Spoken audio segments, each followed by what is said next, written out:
오늘은 감사 예물에 대해서 말씀드리겠습니다.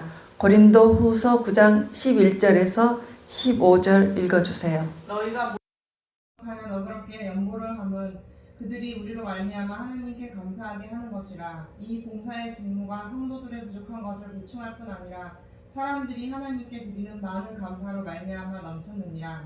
이 직무로 증거를 삼아 너희가 그리스도의 복음을 진실히 믿고 복종하는 것과 그들과 모든 사람을 섬기는 너희의 귀한 연보로 말미암아 하나님께 영광을 돌리고 또 그들이 너희를 위하여 간구하며 하나님이 너희에게 주신 지극한 은혜로 말미암아 너희를 사모하느니라. 말할 수 없는 그의 은사로 말미암아 하나님께 감사하노라. 아멘. 아멘. 이 예물들에 대해서 이제 마게도니아 사람들의 예물에 대해서 오늘 이 시간에는 설명해 드리겠습니다. 바울이 아시아에 복음을 전하려고 했어요. 그런데 성령님이 막으셨어요. 그래서 이제 아시아에 못 가게 하고 사도행전 9장 1절에 이하에 보면 다메섹에서 이제 바울은 하늘에서 너무나 환한 빛을 받아서 가다가 그냥 말에서 떨어져 버립니다. 그 빛 때문에. 그럴 때 하늘에서 음성이 들렸어요. 사울아, 이제 바울이 사울이었을 때, 사울아, 사울아, 네가 어찌하여 나를 핍박하느냐. 그리고 이 바울이 되었습니다. 사울이 바울이 되었습니다. 핍박한 사람이 주님을 위해서 열심히 일하는 일꾼이 되었어요. 그래서 이 사람이 변화를 받고 선교를 하기 위해서 아시아를 가려고 하는데 막았어요. 누가요? 성령님이 막으셨습니다. 여러분들도 무슨 일을 하려고 할 때 이 일을 분명히 내가 계획을 했는데 일이 열리지를 않아요. 그럴 때는 이제 성령님이 막으신 그 뜻이 많이 있어요. 그래서 밤의 환상 중에 사도행전 16장 9절에 보면 밤에 기도를 하면 환상이 열릴 때가 간혹 있잖아요. 근데 이렇게 이제 전도에 관한 기도를 하면서 길을 막았는데 어디를 가야 할까 하고 기도를 하니까 환상이 열렸어요. 거기에서 누가 막 오라고 해요. 누가? 마게도니아 사람이 오라고 해서 불러서 갔었습니다. 그러니까 내가 아는 어떤 몽골의 목사님도 자기가 이제 신학 공부가 끝나고 나서 어디로 가야 할지, 선교지가 어디가 될지 몰랐습니다. 어디는 가야 할 것인데 몰랐는데 사람이 지나가다가 툭 말을 던지는 말이 당신은 몽골 사람하고 똑같이 생겼어 그러더래요. 그래서 그분이 몽골에 가서 선교지를 몽골로 해가지고 지금 굉장히 잘하고 계시잖아요. 근데 정말 그렇게 생겼어요. 근데 지나가는 누군가라도 툭 던지는 말이요. 그게 성령님의 음성일 수도 있고 또는 기도하면서 이 환상이 보여요. 환상이 보일 때 그분들의 응답이 또 되는 거죠. 그러니까 마게도니아는 아시아와 유럽 중간지대에 있어요. 그래서 이곳을 지나야 유럽을 들어간대요. 그리고 그 지역은 너무너무 열악하고 가난한 지역이었습니다. 그래서 성령님께서 그런데 거기에 가게 하셨어요. 그래서 사도행전 16장 9절에 보면 그곳에 복음을 증거하기 위해서 갔습니다. 그리고 거기에서 여러 개의 많은 교회를 바울이 세웠어요. 많은 사람들이 전도가 되었어요. 그들은 경제적으로 굉장히 가난했어요. 고린도 후서 8장 2절에 보면 당시 마게도니아 사람들은 환난은 많은 시련 가운데서 살고 있었습니다. 시련, 재련소 하면 철을 막 불에다가 막 녹이는 거잖아요. 쇠를 녹이는 거잖아요. 그와 같이 시련은 어려운 것을 아주 너무너무 그 용광로에서 아주 그냥 그 불처럼 단련시키고 있는 그 상황을 말을 해요. 그러니까 환란의 많은 시련 가운데 있었으니까 그 사람들은 얼마나 어려웠는지, 그들의 가장 어려웠던 것은 가난이었어요. 그래서 끼니 잊지 못하고, 우리나라 옛날 보릿고개에 끼니 잊지 못했고 그 막 나무 뿌리 막 풀 잘라서 먹고 그랬잖아요. 그랬던 것처럼 극심한 가난 가운데 있었던 사람들이었습니다. 그런데 그들이 어떻게 그 환란의 시련 가운데서 넘치는 기쁨과 극심한 가난이 그와 같은 상황에서 풍성한 연보를 넘치도록 드렸어요. 자기들은 먹기도 어려운 사람들이 아주 이렇게 주님한테 내는 것을 아주 기뻐했어요. 돈 조금이라도 벌면 하나님 앞에 막 드리는 기쁨이 있었어요. 그래서 이 돈은 내가 어디에다가 쓰는가, 그것에 따라서 돈의 가치가 다릅니다. 마약을 하는 것인가, 주님의 일에 쓰는 것인가, 사치를 하는 데 쓰는 것인가, 이런 데에 따라서 다 가치가 달라져요. 그런데 가장 큰 기쁨은 내가 하나님 앞에 드릴 때 가장 큰 기쁨이 있었습니다. 그래서 우리가 돈을 버는 목적이 하나님을 위해서 쓰기 위해서 버는 것입니다. 그래서 이렇게 연보를 그들이 내는 것으로 인해서 마게도니아에서 이제 그 전도가 됐는데, 어디로 전도가 되냐면 이제 독일, 영국, 프랑스로 복음이 들어갔습니다. 그리고 영국에서는 나중에 미국으로 복음이 들어가죠. 그래서 지금 추수감사절 기간인데 영국에서 이제 복음을 위해서 미국으로 건너갔었던 그 상황까지 다 연결이 되는 거죠. 그래서 이 유럽 전 지역에 복음이 들어갔어요. 그래서 유럽 전 지역은 이들이 씨앗이 되어서 기독교 국가가 되었습니다. 그래서 지금은 유럽 어느 곳에 가도 기독교 문화권입니다. 헌법도 성경에서 따오고 음식도 성경적인 문화를 가지고 있습니다. 그래서 하나님은 역사를 주관을 하시는데, 지금은 그 복음이 어디로 왔냐면 아시아권으로 왔습니다. 그래서 2000년 만에 아시아 전체로 복음이 들어왔어요. 이 공산국가에도 복음이 다 들어갑니다. 그래서 여러분에게도 복음이 들어가는 그 주관자 하나님께서 복음을 쭉 이끌어 가시는데, 고린도 후서 8장 3절에 보면 극심한 가난 가운데서 아주 풍성한 연보를 드렸습니다. 감사 헌금이죠. 그래서 그들이 8장 3절에 보면, 고린도 후서 8장 3절에 보면 그들이 힘대로 할 뿐 아니라 힘에 지나도록 자원하여 그렇게 아주 힘껏 드렸다는 것입니다. 이 사람들로 인해서 유럽 전역에 복음의 꽃이 피어지고 아시아까지 오게 되었어요. 그래서 지금은 지구촌에 수십억의 많은 예수 믿는 사람들이 세워지고 있고, 교회들이 지금도 많이 세워지고 있습니다.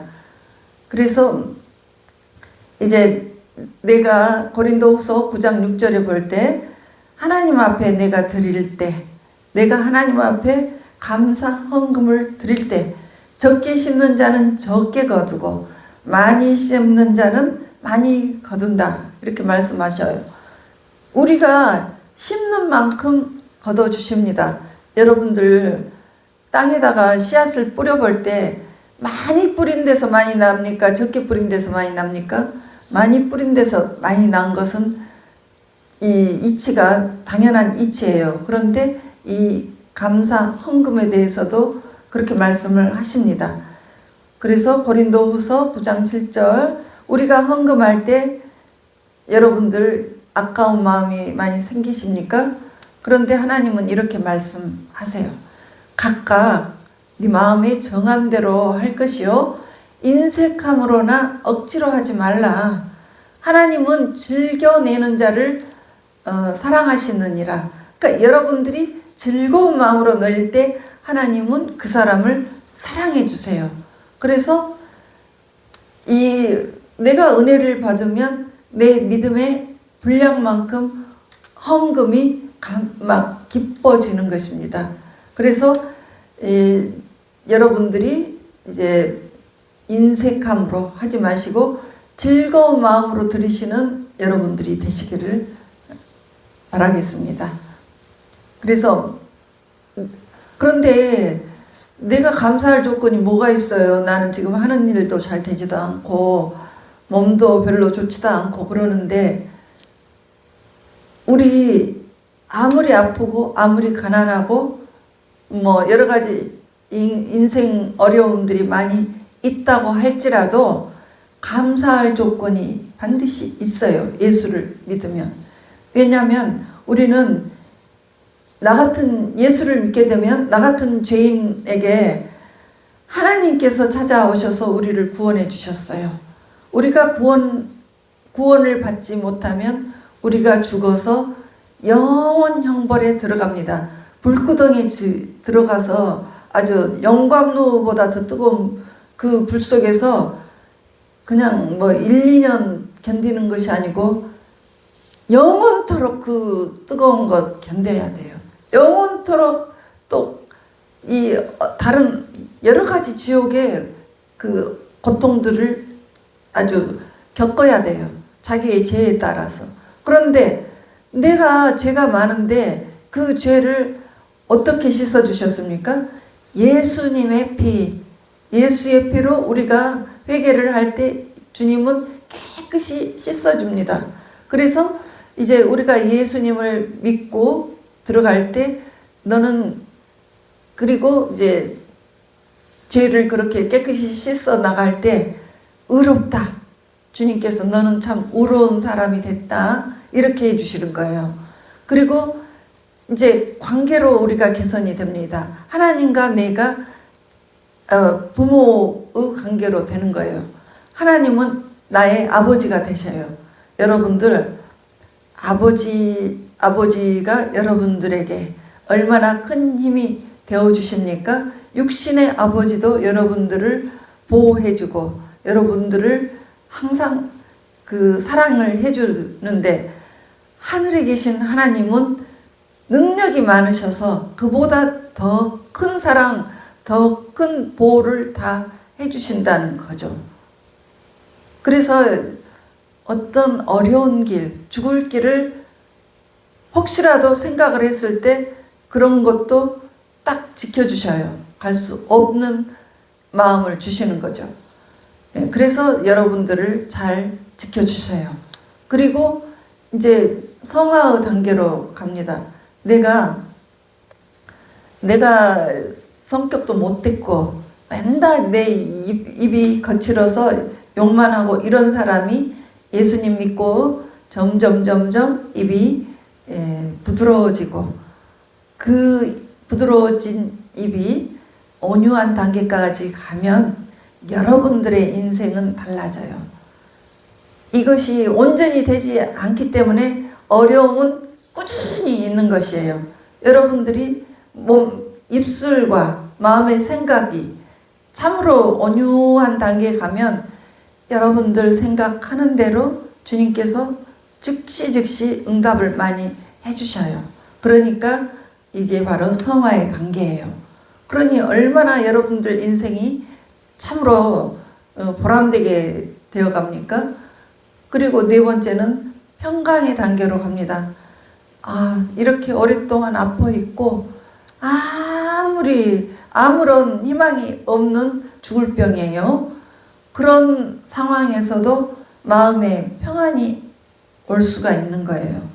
그것은 우리는 잘 될 때 기쁘고 평안하지만 주님의 주시는 평안은 너희와 다르다고 하셨습니다. 그래서 이 평강을 우리가 받게 되고 그 다음에 상속자가 되어요. 그래서 살아있을 때 상속을 받지 못하면 죽어서도 받게 됩니다. 어떤 사람들, 예수님을 힘대로 믿는 사람들, 전도 많이 하고 많은 물질도 심고 그러면 내가 심는 대로 거두는 거예요. 그래서 그것이 하늘나라의 그 상속으로 되어 있습니다. 하늘나라의 나의 집의 재료가 되어 있어서 아주 아름다운 집들을 많이 지어주는 거예요. 그래서 땅에서도 잘 되지만 하늘에서도 많은 상속을 받아 누릴 수가 있는 것입니다. 그리고 이제 은혜를 받게 되어요.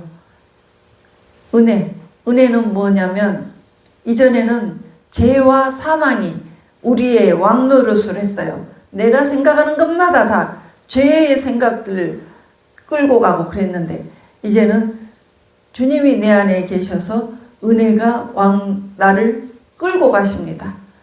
그래서 이와 같은 좋은 감사할 것들이 너무 많습니다. 여러분들 잘 되고 못 되고 아프고 아프지 않고 떠나서 이와 같이 좋은 그 선물들을 감사할 제목이 많이 있다는 거예요. 그래서 고린도후서 9장 11절에 보면 이제 내가 받은 구원에 감사를 하는데 하나님 앞에 감사하는데 내가 연보를 어떻게 드릴까? 이 말씀이 있습니다. 감사 예물 연보함은 하나님께 감사하는 것. 저 목사에게 주는 것 아니고 교회에 주는 것이 아닙니다. 여러분들이 감사 예물을 하는 것은 하나님께 드리는 거예요. 그래서 여러분들이 주일마다 와서 감사 예물 올리는 것은 내가 하나님께 드리는 것입니다. 그래서 하나님께 많은 감사로 넘쳤느니라. 그래서 하나님께 많이 심으면 감사도 많이 넘쳐나요. 그래서 날마다 여러분들이 하나님께 그 감사가 넘치는 생활이 있기를 바랍니다. 그래서 그 마게도니아 사람들의 후한 연보로 말미암아 하나님께 영광을 돌립니다. 내가 후한 연보를 하나님 앞에 드리면 우리도 마찬가지로 후하게 하나님 앞에 감사 예물을 드리면 하나님이 받으셔요. 하나님이 받으신다고요. 그래서 내가 하나님 앞에 예물을 드릴 때 그것이 은혜입니다.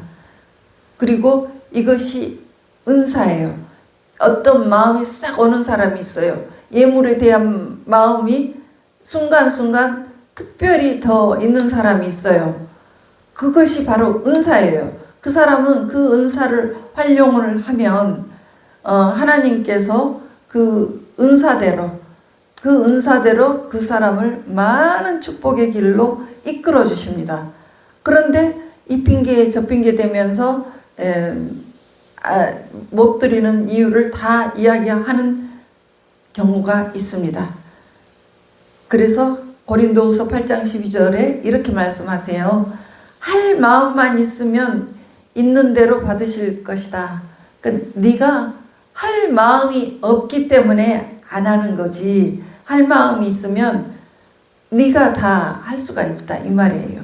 그래서 예물에 관해서 마게도니아